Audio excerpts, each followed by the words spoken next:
Lieutenant Commander Sarah Chen stood at attention in Admiral Marcus Blackwood's quarters aboard the USS Tempest, the nuclear-powered aircraft carrier cutting through the dark waters of the South China Sea. The tension in the room was palpable, thick enough to cut with a knife. She had served on this carrier for 4 years, working her way up through the ranks as one of the Navy's most brilliant cybersecurity specialists.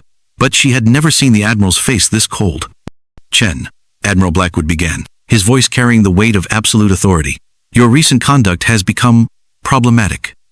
Sarah kept her eyes fixed straight ahead, but her mind raced. She knew exactly what this was about. 3 weeks ago, she had discovered a critical vulnerability in the ship's new AEGIS combat system during a routine security audit. The flaw wasn't just a minor glitch, it was a backdoor that could potentially allow hostile forces to access their most sensitive defense networks. When she had brought her findings to Admiral Blackwood, his response had been swift and decisive. Bury it. The system had cost the Navy $2 billion and was scheduled for fleet-wide deployment in 6 months. A security flaw of this magnitude would not only delay the rollout, but could potentially end careers, including his own. "Sir, if this is about the AEGIS vulnerability report," Sarah began. "That report should never have been written," Blackwood interrupted, his steel-gray eyes boring into hers. "You were explicitly ordered to classify those findings as acceptable risk parameters. With respect, Admiral, that vulnerability could compromise the entire fleet's defense capabilities if enemy forces exploit it." "Enough." Blackwood slammed his palm on the mahogany desk. "You seem to forget who you're talking to, Lieutenant Commander. I've been protecting this nation's interests since before you were born." Sarah felt her jaw clench, but she maintained her composure. Admiral Blackwood was a decorated veteran with 35 years of service, a man who had earned his reputation in the Persian Gulf and later in anti-piracy operations off Somalia. But he was also from an older generation of naval officers who sometimes prioritized political considerations over technical realities. "Your obsession with this supposed vulnerability has become disruptive to ship morale and operational efficiency," Blackwood continued. "You've been questioning orders, undermining authority, and spreading unnecessary alarm among the crew." "I've been doing my job, sir. The cybersecurity protocols clearly state—" "The protocols state that you follow orders." Blackwood cut her off. "And my order is to drop this matter entirely. But since you seem incapable of following simple instructions, I'm removing you from this ship." Sarah felt the blood drain from her face. "Sir, you're being transferred to Naval Station Norfolk, effective immediately. Computer Operations Division desk duty. Consider yourself lucky you're not facing a court-martial for insubordination." The words hit Sarah like a physical blow. Norfolk was where careers went to die, a bureaucratic wasteland where promising officers were sent to push papers until retirement. It was professional exile, and they both knew it. "Admiral, please reconsider. The security of this ship—" "The security of this ship is my responsibility, not yours," Blackwood replied coldly, "and I'm securing it by removing the biggest threat to operational stability we currently face you." He pressed a button on his intercom. "Master Chief Peterson, please escort Lieutenant Commander Chen to her quarters to pack her belongings. She'll be departing with the next supply transport." 2 hours later, Sarah stood on the carrier's flight deck, her duffel bag slung over her shoulder and her service record tucked under her arm. The sea breeze whipped through her dark hair as she watched the approaching MV-22 Osprey that would take her away from everything she had worked for. Master Chief Peterson, a grizzled veteran with kind eyes, stood beside her. He had served with Sarah for 3 years and respected her technical expertise. "This is wrong, Chen," he said quietly, just loud enough to be heard over the wind. "We both know you were right about that system." Sarah nodded grimly. "Take care of yourself, Chief, and keep an eye on those network logs. If I'm right about this vulnerability, it won't stay hidden forever." As the Osprey touched down on the flight deck, Sarah took one last look at the massive superstructure of the USS Tempest. Somewhere in the bowels of that ship, buried deep within the Electronic Warfare Center, lay the fruits of 4 years of her work, including a particularly sophisticated piece of code she had been developing as part of the ship's defensive countermeasures. The code was her masterpiece, a self-modifying encryption algorithm that could adapt to incoming cyber threats in real time. She had been working on it for months, integrating it deep into the ship's missile guidance systems as an additional layer of security. It was designed to be so seamlessly woven into the existing infrastructure that removing it would require completely rebuilding the entire fire control network. But there was something Admiral Blackwood didn't know about Sarah's code, something she had never mentioned in any of her reports. Hidden within the elegant mathematics of her encryption algorithm was a failsafe, a backdoor of her own design. It wasn't malicious. Rather, it was a diagnostic tool that would allow her to remotely assess the system's integrity and ensure her security patches were functioning correctly. Sarah had never intended to use it for anything other than routine maintenance. But as she climbed aboard the Osprey, a dark thought crossed her mind. If Blackwood was so determined to ignore the vulnerability she had discovered, perhaps she needed to demonstrate just how serious the threat really was. 3 days later, Admiral Blackwood stood in the Combat Information Center of the USS Tempest, surrounded by banks of glowing monitors and the quiet hum of electronic warfare equipment. The carrier was participating in freedom of navigation operations, a routine patrol through international waters that served as both training exercise and geopolitical statement. "Admiral, we're picking up increased electronic activity from the mainland," reported Lieutenant Commander Hayes, the ship's electronic warfare officer. "Looks like they're testing some new radar systems." Blackwood nodded absently. These kinds of electronic games were common in this part of the world, each side probing the other's capabilities, gathering intelligence, and demonstrating technological prowess. It was a modern version of the Cold War chess match, played out with computers and radar waves instead of nuclear submarines and spy planes. "Sir, I'm also detecting some unusual network activity in our own systems," Hayes continued, frowning at his screen. "It looks like someone is running diagnostics on the AEGIS network." "Probably just routine maintenance," Blackwood replied. "What's the nature of the diagnostic?" Hayes' frown deepened. "That's the strange part, sir. It's not showing up in any of our scheduled maintenance logs. The diagnostic appears to be running autonomously, following pathways through the system that I've never seen before."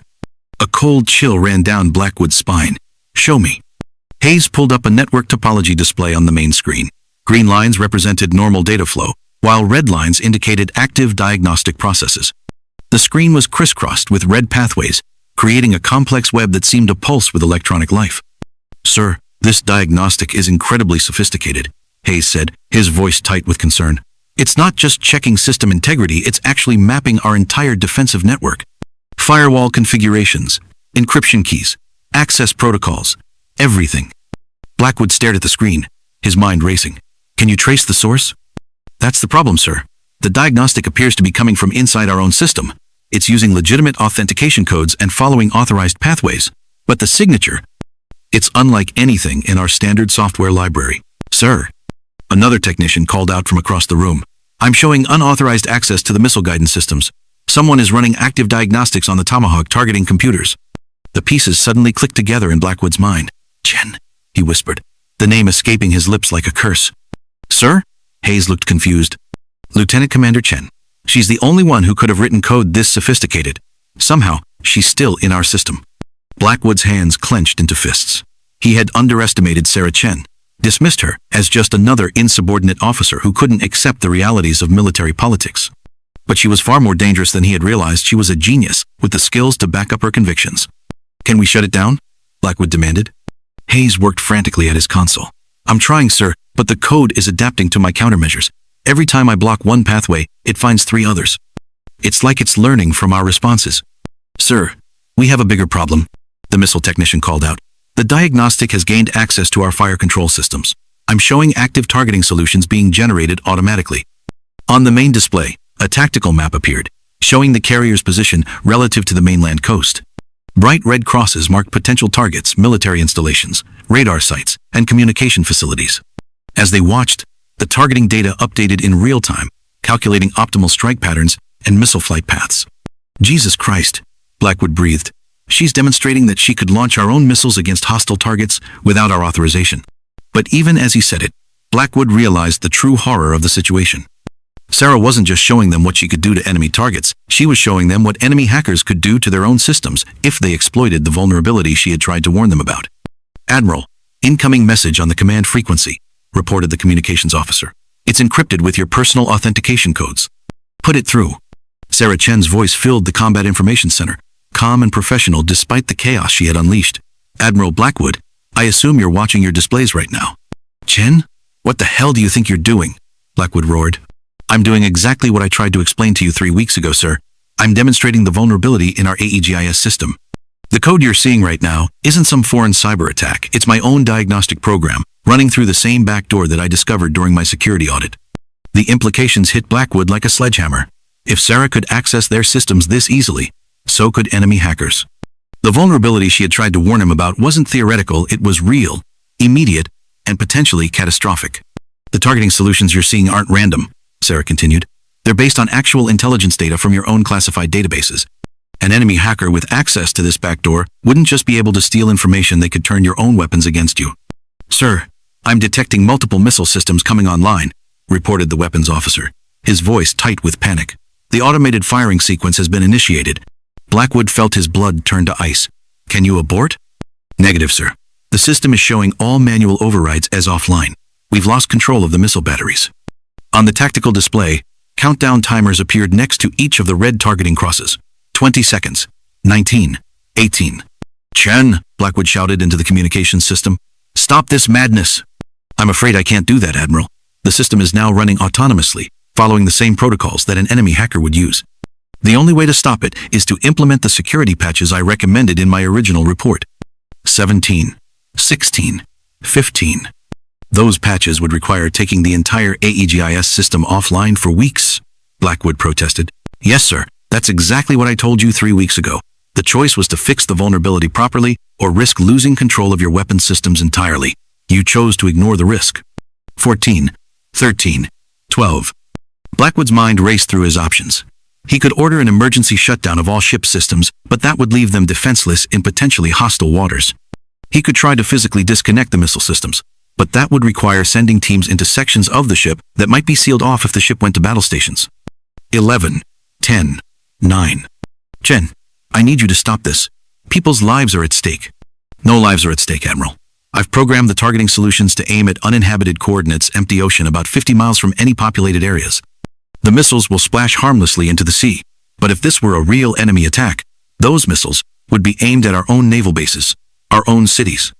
8. 7. 6. "What do you want?" Blackwood asked, defeat creeping into his voice. "I want you to implement proper cybersecurity protocols. I want you to fix the vulnerability instead of covering it up. And I want you to understand that the people trying to protect our systems aren't your enemies. We're your last line of defense." 5. 4. 3. Blackwood closed his eyes, feeling the weight of command pressing down on him like a physical force. Everything he had worked for, his entire career, hung in the balance. But Sarah was right. If she could do this, so could the enemy. 2. 1. "Do it," he said quietly. "Sir?" Hayes looked confused. "Implement Lieutenant Commander Chen's security recommendations. All of them. Take the AEGIS system offline if necessary, but fix that goddamn vulnerability." 0. The countdown timers on the tactical display flashed red, then suddenly disappeared. The targeting crosses faded away, and the missile systems powered down automatically. "Sir, all weapon systems are returning to standby mode," reported the weapons officer. "The automated firing sequence has been cancelled." Sarah's voice came through the speakers one final time. "Thank you, Admiral. The diagnostic program will now purge itself from your systems, but the security patches will need to be implemented within 48 hours, or the vulnerability will reassert itself. I've sent detailed instructions to Chief Peterson. He knows what needs to be done." "Chen, wait," Blackwood called out, but the communications channel had already gone silent. For several long minutes, the Combat Information Center remained quiet, except for the gentle hum of electronic equipment, returning to normal operations. Blackwood stood motionless, staring at the blank tactical display, his mind struggling to process what had just happened. "Sir," Hayes said softly, "for what it's worth, Lieutenant Commander Chen could have caused real damage if she had wanted to. The fact that she didn't, that says something about her character." Blackwood nodded slowly. Sarah Chen had indeed demonstrated the vulnerability in their systems, but she had done so in a way that proved her loyalty rather than her malice. She could have sold that information to foreign intelligence services, or used it to genuinely damage American interests. Instead, she had risked her career and potentially her freedom to protect the fleet from a threat that his own pride had prevented him from seeing. "Hayes, get me a secure line to Norfolk Naval Station," Blackwood said finally. "I need to speak with Lieutenant Commander Chen." "Sir, it's 0300 on the East Coast. I don't care what time it is. Get her on the line." 20 minutes later, Sarah's tired voice came through the communication system. "Admiral Blackwood? Chen, I owe you an apology. Several apologies, actually." There was a long pause. "Sir, I never intended to embarrass you or undermine your authority. I couldn't let that vulnerability go unaddressed. You were right about everything. The vulnerability, the risk to the fleet, the need for proper security protocols. I let politics and pride cloud my judgment, and that put every sailor under my command at risk. What happens now, sir?" Blackwood took a deep breath. "Now we fix the problem, all of it. I'm recommending you for promotion to commander, and I'm requesting your immediate transfer back to the USS Tempest as Chief Information Security Officer. We need someone who understands these threats and isn't afraid to speak truth to power." "Sir, I thank you. But are you sure?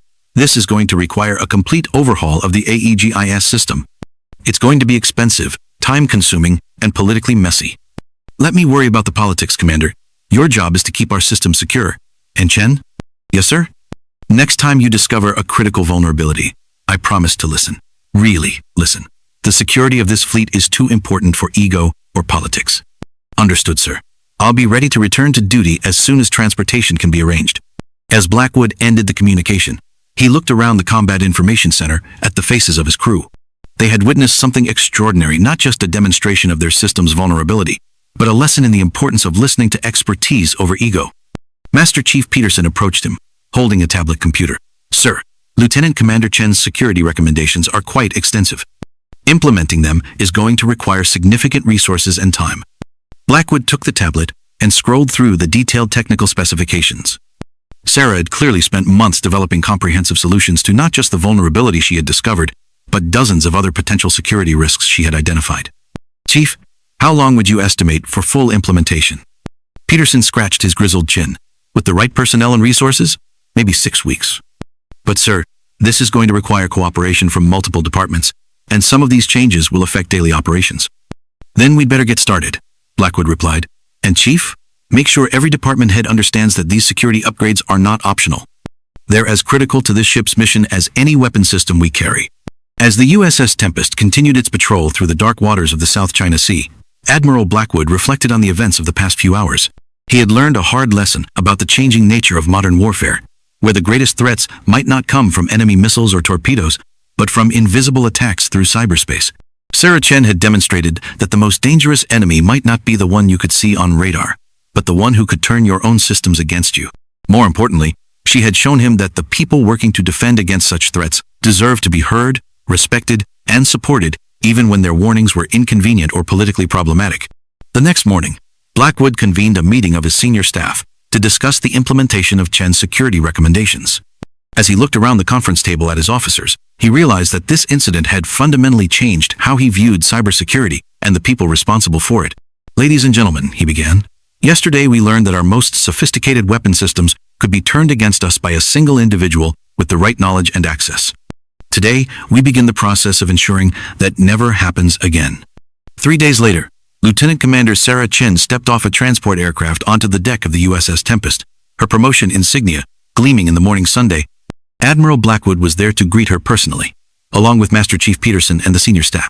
Welcome back, Commander Chen, Blackwood said, extending his hand. Your ship needs you. Sarah shook his hand firmly, her dark eyes reflecting both determination and cautious optimism. Thank you, sir. I'm ready to get to work. As they walked together toward the superstructure of the massive carrier, Blackwood reflected on how much had changed in just a few days. Sarah Chen had taught him that true leadership sometimes meant admitting when you were wrong, and that the greatest threats to national security might come from the places you least expected. The USS Tempest sailed on through international waters, its systems now more secure than ever before, protected by the brilliant mind of the officer who had been willing to risk everything to keep them safe. And Admiral Blackwood had learned that sometimes the most important battles were fought not with missiles and guns, but with courage, integrity, and the willingness to listen to uncomfortable truths. In the rapidly evolving world of modern warfare, where cyber threats could be as devastating as any physical attack, Sarah Chen represented a new breed of warrior, one whose weapons were code and algorithms, whose battlefield was cyberspace, and whose victory meant protecting not just ships and sailors, but the very infrastructure that kept the nation safe. The demonstration had ended, but the real work was just beginning.